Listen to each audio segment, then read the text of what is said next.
Hello guys, welcome to our channel. This is Teja. ప్రస్తుతం మనతో పాటు సీనియర్ జర్నలిస్ట్ డివిఎస్ గారు ఉన్నారు. నమస్తే సార్. నమస్తే. సో రీసెంట్గా మాజీ ముఖ్యమంత్రి జగన్మోహన్ రెడ్డి గారు తన ఎక్స్ అకౌంట్ నుంచి ఒక పోస్ట్ చేయడం జరిగింది. అదేంటంటే ఈవీఎంలు బాగా అభివృద్ధి చెందిన దేశంలోనే ఈవీఎంల ద్వారా ఓటింగ్ కాకుండా బ్యాలెట్లు యూజ్ చేస్తున్నారు, మరి మన దేశంలో ఎందుకు ఇలా యూజ్ చేస్తున్నారు అని చెప్పేసి ఆయన తన అకౌంట్ నుంచి పోస్ట్ చేయడం అని చూసాం. దాని గురించి ఎలా స్పందిస్తారు? అంటే ఎన్నికలకి జగన్మోహన్ రెడ్డి స్టాండ్ మారుద్దా? గత ఎన్నికలకు ముందు ఆయన ఏం చెప్పారు, ఇప్పుడు ఈ ఎన్నికల్లో ఏమంటున్నారు? ఈవీఎంలు ఇప్పుడు కొత్తగా వాడింది కాదు. గత ఎన్నికలకి ఇదే ఈవీఎంలకు ఆయన సర్టిఫికెట్ ఇచ్చారు. మనం ఆ వీడియో కూడా సోషల్ మీడియాలో వైరల్ అవుతూ ఉంటుంది. ఈ ట్వీటు ఆ వీడియో రెండు కలిపి కొంతమంది ట్రోల్ చేస్తున్నారు. ఏంటి, 80% మంది మరి ఓటేశారు, వాళ్ళ గనక అనుమానం వస్తే వీవీప్యాట్లో తెలుసుది కదా, ఫ్యాన్ కేసినాడు సైకిల్కి పడితే అక్కడే కంప్లైంట్ చేస్తారు కదా, ఈయనన్న మాటలే. అప్పుడు ఈవీఎంలకి మరి సర్టిఫికెట్ ఇచ్చిన జగన్మోహన్ రెడ్డి ఇప్పుడు అదే ఈవీఎంలని బ్లేమ్ చేయటమే విచిత్రంగా ఉంది. అంటే ప్రజా తీర్పునే అవమానించినట్టుగా. ఇది ఈవీఎంలని మీరు అనుమానిస్తున్నారా, ప్రజా తీర్పును అనుమానిస్తున్నారా? గతంలో లేని అనుమానం ఇప్పుడు ఎందుకు? ఇప్పుడు ఈవీఎంలు మన దేశంలో 26 ఏళ్ల నుంచి వాడుతున్నారు. ఏది ఇప్పుడు ఇది కొత్తగా కాదు. 1998లో, 2001లో, 2004లో ఇట్లా వరుస పెట్టి 26 ఏళ్లుగా వాడుతున్నారు వీటిని, ఈవీఎంలు. ఇప్పటికి ఇది 5వ ఎన్నిక. ఏది సార్వత్రిక ఎన్నికలు, లోక్సభ ఎన్నికలు, ఇది 5వ ఎన్నిక అన్నమాట. మరి 4 ఎన్నికల్లో లేని అభ్యంతరాలు ఇప్పుడు ఏంటి అంటే, గెలిస్తే ఈవీఎంలు బెస్టా, ఓడితే ఈవీఎంలు వరస్టా? ఇప్పుడు అది మోడీ అయినా కావచ్చు, రాహుల్ గాంధీ అయినా కావచ్చు, చంద్రబాబు అయినా కావచ్చు, జగన్మోహన్ రెడ్డి అయినా కావచ్చు, గెలుపు ఓటములను బట్టి ఈవీఎంల పనితీరు ఉండదు కదా. నీకు 151 సీట్లు వస్తే ఓహో ఈవీఎంస్, నీకు 11 సీట్లు వస్తే ఈవీఎంలు చండాలము. ఇది కాదన్నమాట. ప్రజలు ఇది నవ్వుల పాలవుతారు ఈ విధమైనటువంటి వ్యాఖ్యల ద్వారా. ఇప్పటికే 5 ఏళ్ల పరిపాలన నవ్వుల పాలైంది. మళ్ళా ఇలాంటి ట్వీట్స్ ద్వారా జగన్మోహన్ రెడ్డి తన క్రెడిబిలిటీ ఇప్పటికే అధపాతాళానికి కూరుకుపోయిన దాంట్లో ఇంకెంత లోతును పెడతాడు ఆ క్రెడిబిలిటీని. ఇప్పుడు ఎలన్ మస్క్ ఏదో మాట్లాడాడు, ఏఐలు ఏదో మాట్లాడుతూ ఆర్టిఫిషియల్ ఇంటెలిజెన్స్ అటు మానవులే కాదు ఇటు ఏఐ ద్వారా ఈవీఎంలను కూడా మార్చవచ్చు అన్నట్టుగా ఇది అన్నాడు. ఈవీఎంలు ఇతర దేశాల్లో వాడుతున్నది వేరు, భారతదేశంలో వాడుతున్నది వేరు. మన ఈసీ గతంలో అనేక సార్లు కొంతమందికి అవకాశం కూడా ఇచ్చింది. ఈవీఎంలలో పొరపాటు ఉంటే రుజువు చేయండి అని చెప్పి ఇలా మాట్లాడిన సందర్భంలో ఎవరు సక్సెస్ కాలేకపోయారు. మన ఈవీఎంస్ అన్ని పరీక్షలకి ధీటుగా నిలబడ్డాయన్నమాట.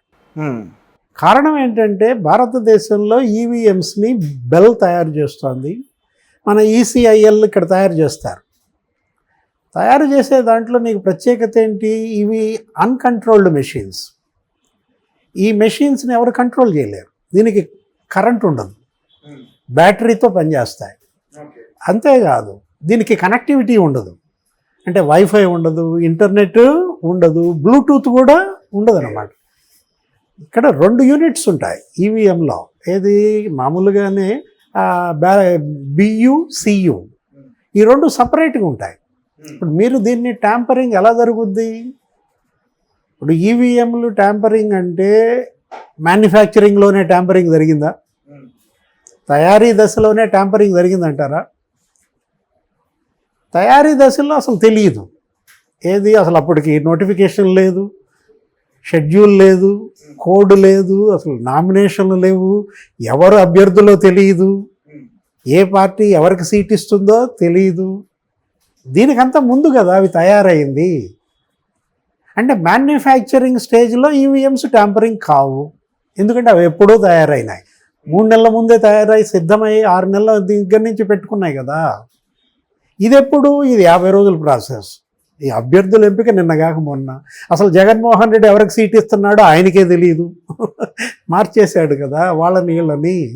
ఎలా ట్యాంపరింగ్? కానీ ఇప్పటికీ కూడా జగన్మోహన్ రెడ్డి గారు ఎవరైతే క్యాండిడేట్స్ ఉన్నారో వాళ్ళు ఎక్కడి నుంచి పోటీ చేశారు, ఎక్కడ ఓడిపోయారు అన్నది కూడా ఇప్పటి వరకు ఎవరికి తెలియదు.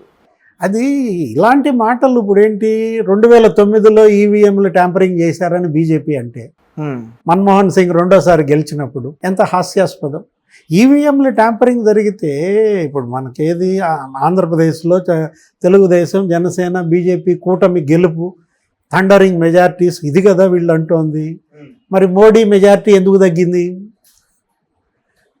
మోడీ మెజారిటీ సగానికి పడిపోయింది. అసలు వారణాసిలో వ్యవస్థలు నాని చేతిలోనే ఉంటాయి కదా. వారణాసిలో ఒక టైంలో ఆయన ట్రైలింగ్ ఏంటి వెనకబడ్డాడు ఒక 3-4 రౌండ్లలో. అవును, ఆయన ఓడిపోతున్నాడు అని కూడా అసలు వచ్చేసింది. బీజేపీ గతంలో వచ్చిన సీట్ల కన్నా ఇప్పుడు 60 సీట్లు తగ్గిపోయింది. ఈవీఎంలు మరి ఎందుకు మార్చలేకపోయింది? మీరు ఎప్పుడు ఈ అనుమానం ఎప్పుడు బలంగా ఉండేదంటే నిజంగానే మోడీకి బీజేపీకి 400 దాటిందనుకో, అప్పుడు మీరు అన్నారంటే అర్థం ఉంది. ఆయనే 60 సీట్లు కింద పడ్డాడు.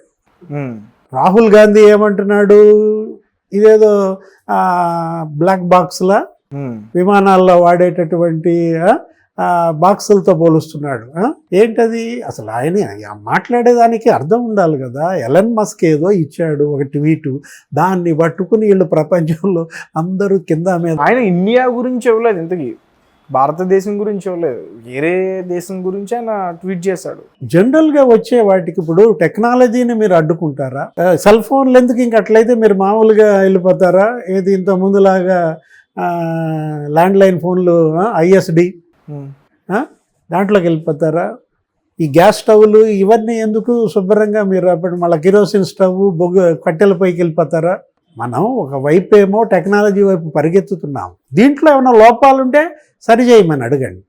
అంతే తప్ప మీరు మీ తప్పుల్ని తెలుసుకోకుండా, ఎందుకు ఓడిపోయానో విశ్లేషించుకోకుండా, ప్రజల యొక్క తీర్పునే మీరు అవమానించటం, ఈవీఎంలను అనుమానించటం, ఇది మంచి పని కాదనమాట. ఇప్పుడు అవి బ్లాక్ బాక్స్ లాగా మారాయి ఈవీఎంలు అంటే, మన్మోహన్ సింగ్ 2 సార్లు ఎలా గెలిచాడు? ఇదే ఈవీఎంలతో.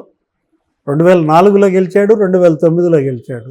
2004లో వాజ్పేయి ఓడిపోవటం దీనికే కారణం. ఇప్పుడు కాంగ్రెస్ పార్టీ 52 సీట్ల నుంచి 99 సీట్లకు పెరిగింది, డబల్ రెట్టింపు బలం పుంజుకుంది బ్లాక్ బాక్స్లా. రాహుల్ గాంధీ కూడా మాట్లాడటం, జగన్మోహన్ రెడ్డి ఇలా మాట్లాడటం, ఇదేంటంటే గెలిస్తే ఒకలా, ఓడితే ఒకలా, సీట్లు వస్తే ఒకలా, సీట్లు రాకపోతే ఒకలా, ముఖ్యమంత్రి అయితే ఒకలా, ముఖ్యమంత్రి కుర్చీ నుంచి దిగిపోతే ఇంకోలా. అది తప్పన్నమాట, అది కరెక్ట్ కాదు. నీ ఓటమికి నీ కారణాలు అన్వేషించండి. ఇప్పుడు లాస్ట్ ఎలక్షన్లో ప్రెస్ మీట్లో జగన్మోహన్ రెడ్డి ఏం మాట్లాడాడు? ఇందా మనం చెప్పింది. ఇప్పుడు నా ఓటు ఇంకొకటి పడింది అనుకున్న అనుమానం వస్తే నేను బూత్లోనే నేను కంప్లైంట్ చేస్తాను కదా అని ఆయనే అన్నాడు. ఈవీఎంలకు ఆయనే సర్టిఫికెట్ ఇచ్చాడు. ఆ రోజు ఆ ప్రెస్ మీట్, ఆ వీడియో చూస్తే నువ్వు సోషల్ మీడియాలో, పక్కనే జంగా కృష్ణమూర్తి ఉన్నాడు, పక్కనే పార్థసారథి ఉంటాడు.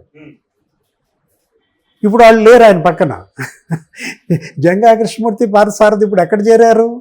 తెలుగుదేశంలో చేరారు. నీ పక్కన ఉన్నటువంటి గొప్ప బీసీ సీనియర్ లీడర్స్ ఇవాళ నీ పక్కన లేకుండా తెలుగుదేశంలో చేరారు. అది కదా కారణం నీ ఓటమికి. నిన్ను వదిలిపెట్టేసి అనేక మంది వెళ్ళిపోయారు.